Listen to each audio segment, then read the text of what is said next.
নমস্কার বন্ধুরা, আমি ডোনা রিগালিজ লাইফ কিচেন চ্যানেল নিয়ে তোমাদের সামনে এসেছি। আজকে আমি তোমাদের জন্য চিকেন কান্তি বা কাশ্মীরি চিকেনের রেসিপি নিয়ে এসেছি। এই রেসিপিটা কিন্তু দুর্দান্ত হয় খেতে। ভাত, রুটি, পরোটা, পোলাও, ফ্রাইড রাইস সমস্ত কিছুর সঙ্গেই কিন্তু খুবই ভালো লাগে। আর সব থেকে মজার ব্যাপার হলো খুব কম উপকরণ দিয়েই কিন্তু এই রেসিপিটা তৈরি হয়ে যায়, আর সময়ও কিন্তু একদমই বেশি লাগে না। চলো তাহলে কথা না বাড়িয়ে ঝটপট রান্নাঘরে গিয়ে তোমাদের দেখিয়ে দিচ্ছি কি করে বানাচ্ছি আমি চিকেন কান্তি বা কাশ্মীরি চিকেন। দেখো, এখানে আমি কিছু গোটা মশলা নিয়েছি। এই মশলাগুলো কিন্তু সবার বাড়িতেই থাকে। এবার এই মশলাগুলোকে আমি কিন্তু একটু ড্রাই রোস্ট করে নেব। ড্রাই রোস্ট করার পরে এটাকে কিন্তু মিক্সির মধ্যে আমরা গুঁড়ো করে নেব।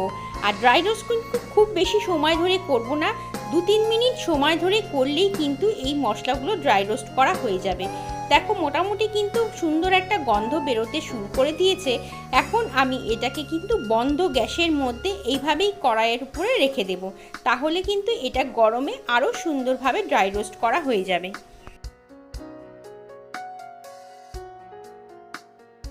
মশলাগুলোকে ঠান্ডা করে আমি কিন্তু মিক্সির মধ্যে একটা মিহি পাউডার তৈরি করে নিয়ে এসেছি। এর মধ্যে কিন্তু সবই মশলা আছে, আলাদা করে আর কোনো কিছুরই দরকার হবে না। ওই মিক্সি জারটার মধ্যেই আমি 15 থেকে 20 কোয়া রসুন আর 2 ইঞ্চি পরিমাণ আদা নিয়েছি। এটাকে এখন একটা মিহি পেস্ট তৈরি করে নেব। এই পেস্টটাও কিন্তু আমার তৈরি হয়ে গেছে। কড়াতে আমি হাফ কাপের মতো হোয়াইট অয়েল দিয়ে দিচ্ছি। এই রান্নাটা কিন্তু হোয়াইট অয়েলেই করতে হবে। আর সঙ্গে দিচ্ছি এর মধ্যে 2 চামচের মতো ঘি আর হোয়াইট অয়েল এই দুটো মিশিয়ে কিন্তু রান্নাটা হবে। দেখো, তেল আর ঘি দুটোই কিন্তু বেশ ভালো করে গরম হয়ে গেছে। এখন আমি এর মধ্যে 3টে মিডিয়াম সাইজের পেঁয়াজকে কেটে রেখেছি, সেই পেঁয়াজটাকে কিন্তু দিয়ে দিলাম। পেঁয়াজটা কিন্তু কালার চেঞ্জ হওয়া পর্যন্ত ভাজতে হবে। খুব বেশি বেরেস্তার কালার কিন্তু করার দরকার নেই। মোটামুটি কালার যখন চেঞ্জ হয়ে যাবে তখনই কিন্তু আমরা বুঝবো যে পেঁয়াজটা ভাজা হয়ে গেছে। পেঁয়াজ যাতে তাড়াতাড়ি ভাজা হয়ে যায় সেই জন্য তেলের মধ্যে আমি কিন্তু 1 চামচের মতো নুন দিয়ে দিলাম। আর নুনটা কিন্তু আমি এখন ব্যবহার করলাম, সেই জন্য বুঝে শুনে পরে কিন্তু আবার আমি নুনটাকে অ্যাড করব। দেখো, পেঁয়াজটা কিন্তু অনেকটা কমে এসছে এবং ভাজা কিন্তু হয়নি এখনও। এখন জাস্ট কালারটা চেঞ্জ হয়েছে। এই সময় আমি কিন্তু বেটে রাখা যে রসুন আর আদাটা রেখেছি সেই আদা রসুন থেকে কিন্তু 5 থেকে 6 চামচের মতো দিয়ে দেব। আমি যেহেতু একটু পাতলা করে বেটেছি সেই জন্য কিন্তু বেশি পরিমাণে দিচ্ছি। তোমরা যদি জল ছাড়া বাটো তাহলে কিন্তু অবশ্যই পরিমাণটা কম লাগবে।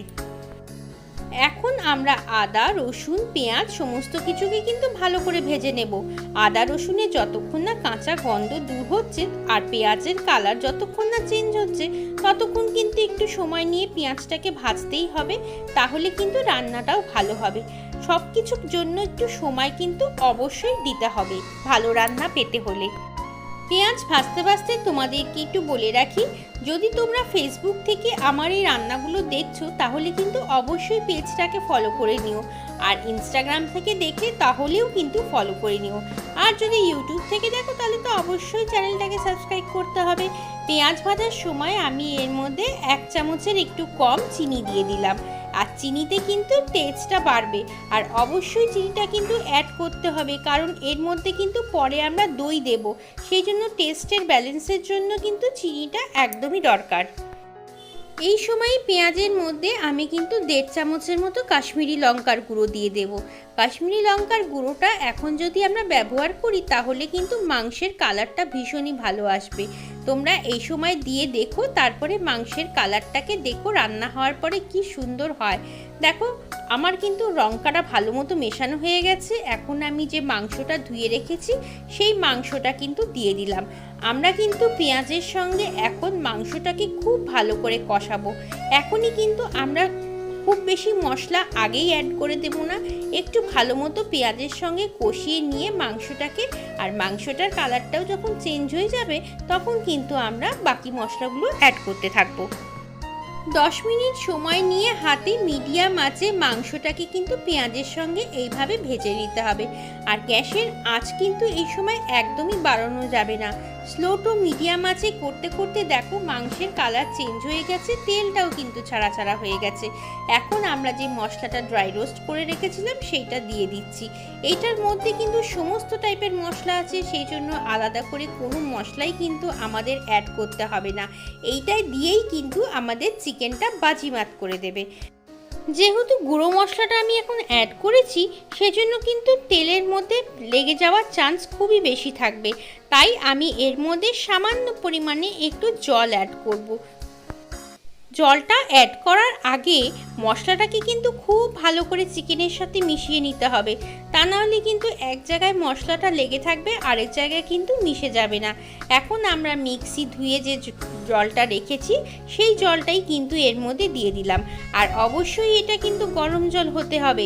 মাংস রান্নার সময় কিন্তু ঠান্ডা জলের থেকে গরম জল ব্যবহার করলে রান্নার টেস্ট কিন্তু অনেক গুণ বেড়ে যায়। অল্প অল্প করে জল দিয়ে মাংসটাকে সুন্দর করে কিন্তু কষিয়ে নিতে হবে। এই মাংসটার মধ্যে তেল বা ঘিয়ের পরিমাণ কিন্তু বেশি দেওয়া যাবে না, কারণ আমরা কিন্তু দই অ্যাড করব। দইয়ের মধ্যেও কিন্তু ক্রিম থাকে আর মাংসের মধ্যে তো তেল থাকে, সেই জন্য প্রথম দিকে কিন্তু তেলটা একটু কম ইউজ করলেই ভালো। আর এখন কিন্তু আমরা এর মধ্যে বেশ খানিকটা পরিমাণে দই দিয়ে দেব। দই মোটামুটি 1 কাপের মতো এর মধ্যে কিন্তু দিতেই হবে, কারণ দইয়ের মধ্যেই কিন্তু মাংসটা রান্না হবে। আর দইটাকে কিন্তু অবশ্যই কিছুক্ষণ আগে ফ্রিজ থেকে বার করে রাখবে। দেখো আমি কিন্তু 1 কাপের মতো দই এর মধ্যে দিয়ে দিলাম, আর এটা কিন্তু আমি একটু জল ঝরিয়ে রেখেছিলাম। দইটা অ্যাড করার সময় অবশ্যই কিন্তু গ্যাসের ফ্লেমটা একেবারেই স্লো করে দেবে, না হলে কিন্তু দইটা ফেটে যাওয়ার চান্স থাকে। সেই জন্য যতক্ষণ দইটা না মিশবে ততক্ষণ কিন্তু একদমই গ্যাসের ফ্লেমটাকে বাড়ানো যাবে না। দেখো দইটা কিন্তু খুব সুন্দর করে মাংসের সাথে মিশে গেছে। এবার এই দইয়ের মধ্যেই কিন্তু চিকেনটা রান্না হবে, আর একটু ঢেকে ঢেকে দিয়ে কিন্তু রান্না করতে হবে, কারণ আমরা কিন্তু এর মধ্যে একদমই বেশি জল দেব না। চলো এখন আমরা মাংসটাকে কিন্তু ঢাকা দিয়ে রাখি, অন্ততপক্ষে 5 থেকে 7 মিনিটের জন্য ঢাকা দেব। 5 থেকে 7 মিনিট হয়ে গেছে, ঢাকাটা খুলে দিলাম। দেখতেই পাচ্ছ মাংসটার থেকে কিন্তু ভীষণই পরিমাণ তেল ছেড়ে দিয়েছে। এরকম তেল ছাড়া ছাড়া হলেই বুঝবে মাংসটা কিন্তু আমাদের কষানো কমপ্লিট। এখন আমি দইয়ের বাটিটার মধ্যে যে জল রেখেছিলাম সেই জলটা কিন্তু দিয়ে দিলাম। আর তোমাদের যদি মনে হয়, আরেকটা কথা তোমাদের বলে রাখি, এই যে মাংসের উপরে যে তেল ভেসে উঠেছে, এই তেলটাকে তোমরা চাইলে কিন্তু কাপের মধ্যে উঠিয়ে রাখতে পারো। এখন আমরা এই মাংসটাকে কিন্তু একটু কিছুক্ষণের জন্য ঢাকা দিয়ে রাখবো। আর মাংসের তেলের কথাটা তোমাদের একটু বলে রাখি, এই তেলটা দিয়ে যদি তোমরা ডিমের কষা বানাও তাহলে দেখবে অপূর্ব টেস্ট হবে। কিন্তু আমি কিন্তু মাঝে মাঝে এরকম করি, মাংসের থেকে যদি তেল বেশি থাকে তাহলে উঠিয়ে সেটা দিয়ে আমি কিন্তু বাড়িতে ডিমের কষা রান্না করি। দেখতেই পাচ্ছ কি সুন্দর মাংসটা টকবক করে ফুটছে। এর মধ্যে কিন্তু আমি এখন কাসুরি মেথি দিয়ে দেব। বেশ খানিকটা কাসুরি মেথি দিয়ে কিন্তু আমরা এটাকে নাড়াচাড়া করে দেব। রান্নাটা কিন্তু আমাদের প্রায় হয়ে গেছে, এর মধ্যে কিন্তু আর কিছু দেওয়ার নেই। এখন কিন্তু আমরা এটাকে গরম গরম সার্ভ করে দেব। আর মাংসটা থেকে কিন্তু অপূর্ব সুন্দর একটা গন্ধ বেরোচ্ছে। এইরকম মাংস রান্না করে তোমরা একদিন খেয়ে দেখো, ভীষণ কিন্তু ভালো লাগবে। আর তোমাদের তো বললামই সমস্ত কিছুর সঙ্গে কিন্তু এটা ভালো লাগে। চলো এটাকে একটু স্ট্যান্ডিংয়ে রেখে দিই, তারপরে ফেরত আসছি। এই দেখো তৈরি হয়ে গেছে চিকেন কান্তি বা কাশ্মীরি চিকেন। এই রেসিপিটা কিন্তু দুর্দান্ত হয়, একবার অন্তত বানিয়ে দেখো, বাড়ির সবাই কিন্তু অবাক হয়ে যাবে। আর রোজ রোজ চিকেনের ঝোল খেতে তো ভালো লাগে না, কখনো কখনো নিশ্চয়ই একটু স্বাদ বদলানোর জন্য এরকম রান্না কিন্তু হলে বেশ ভালোই হয়। কেমন লাগলো রেসিপিটা? যদি ভালো লাগে অবশ্যই লাইক কমেন্ট শেয়ার করো। নতুন বন্ধু হয়ে থাকলে চ্যানেলটাকে কিন্তু সাবস্ক্রাইব করে নিও।